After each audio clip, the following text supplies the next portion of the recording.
विदेश मंत्री जरीफ ये आरोप लगा रहे हैं यूएस पर कि यूएस ने कराई है रईसी की हत्या। जावेद जरीफ का ये बयान, हेलीकॉप्टर क्रैश के पीछे यूएस का हाथ और यूएस के प्रतिबंधों की वजह से ये क्रैश हुआ है। प्रतिबंधों की वजह से पुर्जे नहीं मिले हैं।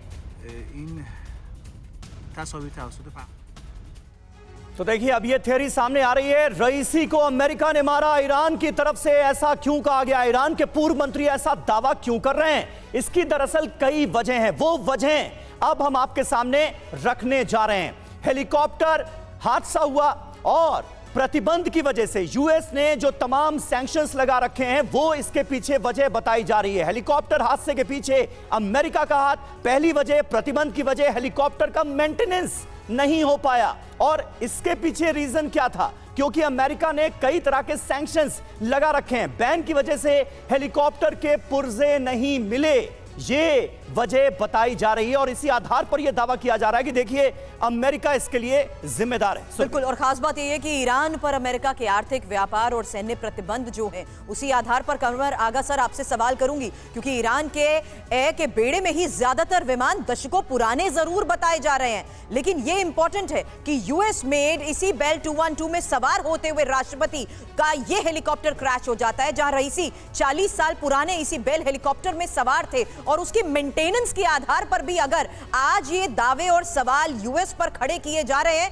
तो यानी सीधे तौर पर आरोप अब ईरान यूएस पर लगा रहा है। कमर आगा सर जी, इसलिए कि ये साफ ईरान के वक्त का हेलीकॉप्टर है, वो भी इस पे चल चुके हैं। बेल 1 ये बेल कंपनी का है और इसके एक तो पार्ट्स नहीं बनते थे, अब ये सब जगह ऑब्सोलीट हो चुका है, इसको निकाल दिया गया। ईरानी खुद ही इसके पार्ट्स बनाते थे और उसके बाद इसको उड़ा रहे थे। तो ये जो डुप्लीकेट पार्ट्स थे उनके ऊपर काफी चर्चा पहले ईरान में भी हो चुका है कि इसके, लेकिन उनके पास हेलीकॉप्टर ही नहीं थे, कोई उनके पास जरिया नहीं था, यही एक तरीका है। इसीलिए ईरान में सबसे ज्यादा एयर क्रैश होते हैं, सिविलियंस के भी, हेलीकॉप्टर्स के भी, फिर उसके बाद फाइटर उनके प्लेन्स जो हैं, क्योंकि ये सब 50 साल से ज्यादा पुराने हैं। जो पिछले फॉरेन मिनिस्टर हैं जईफी साहब का जो स्टेटमेंट है, मैं समझता हूँ ये बहुत सीरियस है, इस पर लेना चाहिए। इसके मतलब ये है कि ये इस्टेब्लिशमेंट की तरफ से कही गई है बात।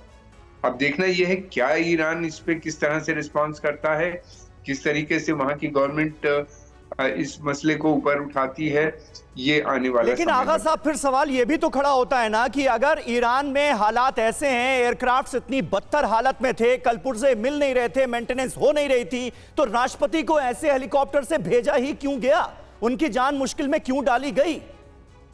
ये सवाल बहुत से लोग सबसे पहले इंडियन टेलीविजन में आपने उठाया है, ये सही है, लेकिन ये है कि इसके ऊपर ईरान में कई बार बातें हो चुकी हैं इस तरह, लेकिन उनके पास कोई जरिया ही नहीं। दूसरी बात ये कि उनके पास रशिया के पास इस पर सबसे अच्छे हेलीकॉप्टर्स हैं दुनिया में, और ज्यादातर president, prime minister developing world के उन्हीं को इस्तेमाल करते हैं। इन्हीं ने ये भी कहा जा रहा है कि क्यों नहीं रशिया से हेलीकॉप्टर्स लिए गए, लीज पे भी लिए जा सकते थे, बगैर पैसा दिए भी लिए जा सकते थे। तो ये बहुत सवाल हैं जो आने वाले समय में आप उठाएंगे। अच्छी बात ये है कि आपने इस पे चर्चा की, और ये एक जो एंगल है इसको मैं समझता हूँ कि बहुत इन्वेस्टिगेट करने की जरूरत है। बिल्कुल सही कह रहे हैं सर।